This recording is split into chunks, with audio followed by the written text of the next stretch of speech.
I will be reviewing a film called Saving Sally. Ang ganda ng movie na ito. Ipinalabas siya noong 2016, directed by Abid Leon Goren. By the way, puro spoilers to dahil nga film review. So basically, as said as a trailer, it's a very typical love story of a boy and girl. Pero maganda dito sa film na ito yung storytelling and screenplay dahil 80% of the film is animated from the environments, effects, and yung mga monsters and characters. Starring Rian Ramos and Enzo Marcos, the film revolves around Marty, an amateur comic book artist who falls for Sally, a gadget inventor, and has since become her protector and hero from the monsters who is her abusive parents and her boyfriend Nick. Nakilala ni Marty si Sally because she defended him from the bullies when they were young, and since then, naging best friends na sila. Marty then develops an attraction for Sally, but such feelings remain unreciprocated until sa bandang dulo ng story. The two grew distant from each other as they both entered college.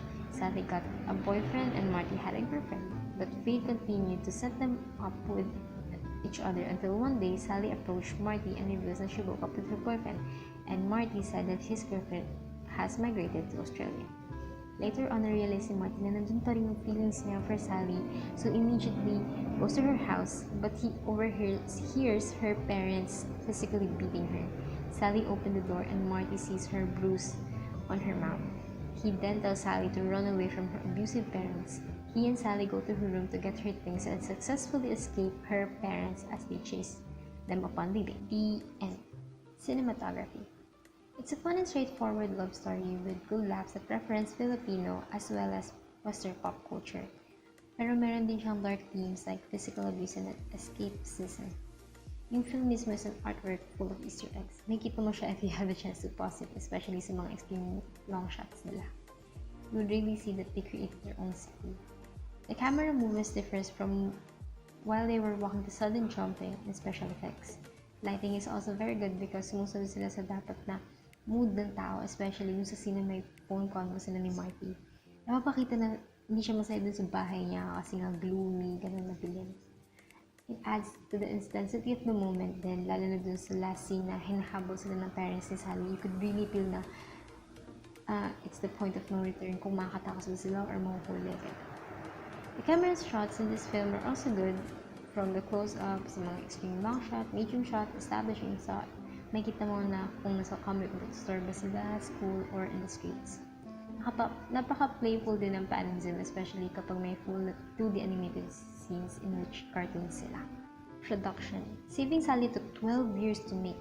The concept first started by Charlene Sawit, una siyang ginawa ng 2000, and uncertain original title niya.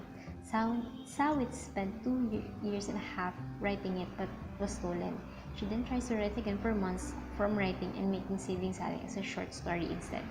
The filmmaker said that yung bahay ni Marty ay sa QC while Sally was in Antipolo Rizal, and yung palaging scene sa park are set in Marikina. The director said that 5-person team lang ang nag-animate, edit, and produce dahil sa financial problems. They started animating in 2005 but later on stopped due to money problems. They fully started from scratch in 2010 with the help of French producer Infante. Editing and direction. The film animators used Mac OS computers but due to budgetary constraint, they make do with Windows PC setups. Green screen ang ginamit for the film, which was later layered with 2D animated elements. Artists from Rocket Sheep were responsible for the creation of futuristic Manila background as well as the 2D animated monsters. Okay, opinion. Sa opinion ko, napakataas ang pangarap ng film na ito. Ang dedication nila, 12 years, grabe. Pero worth it naman dahil nakapasok sila sa MMFF. And dahil alam naman natin na dito sa Pilipinas, rare ang mga ganitong indie film na manominate sa mga ganong klaseng festivals. It's a very typical love story, pero I understand na ang focus ay ang effects and visual art na makikita. And as an animation student, napaka-real ng hirap nila sa funds and manpower, and to think na 5 lang sila. Kaya for me, it's a very good film in terms of the visual and techniques used for the audience to fully feel the characters. So yun, go watch Saving Sally. It's worth your time.